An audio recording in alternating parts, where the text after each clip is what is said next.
لکه مثلا موږ په یو شاړه لاره باندې روان یو او ناګهانه یو سړی راوځي او د قسطنو تماچې زموږ په دې سر باندې کیدي نو موږ به انتهایی وارخطا شو او به یریږو.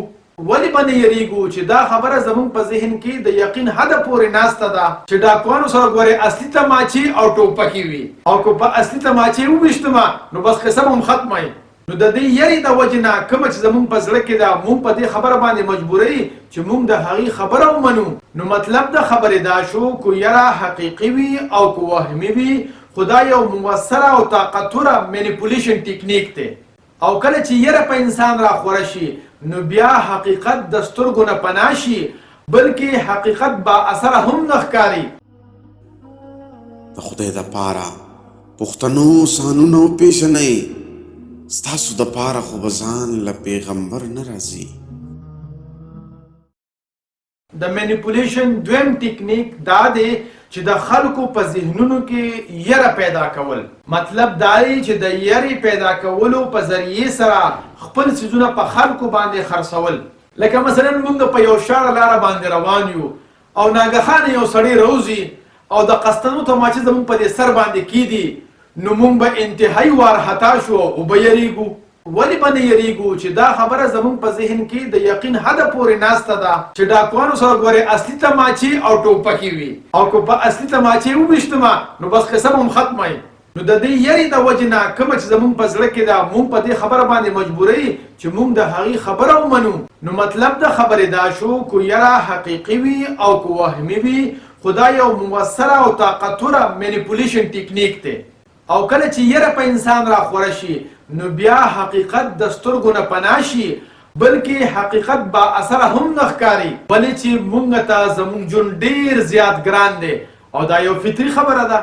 د دې وجې نه اعداد و شمار او د ځمکې حقایق نه پیدا شوي خطرات موږ ډیر زیات یری او همدا اثر د دهشتګردۍ هم دی. که چېرې موږ د لوټ مار د واقعاتو نه پیدا شوي نقصاناتو د اعداد و شمار جایزه واخلو نو کیدی چې د دې خبرې امکان وي چې دې پیرلې ته هم موږ ته نقصان ونشي خو ګورې موږ خطره نشو اخیستی او د هغه ډاکو خبرې اترې ومنو.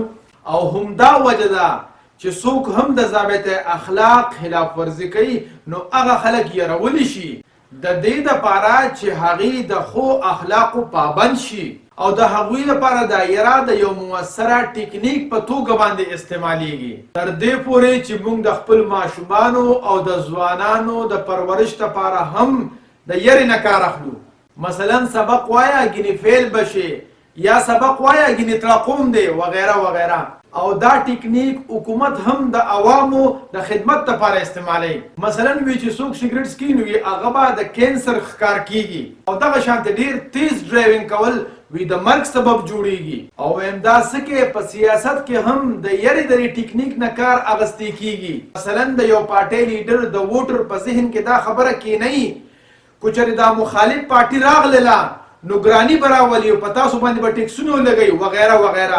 او همدغه شانتې کاروباري خلک هم د خپل څیزونو خرڅولو دپاره د عوامو په ذهنونو کې یره کینی چې د دغې یرې نه خلک متاثره شي او د هغې ذهن کې دا خبره راشي کو چېرې مونږ د دې پلانې کمپنۍ دا پلانې څیز وانغستو نو ګورې ډېر مشکلاتو سره به مخ شو یا کیدی شي مونږ ته په مستقبل کې دا فایده بیا نه حاصلیږي.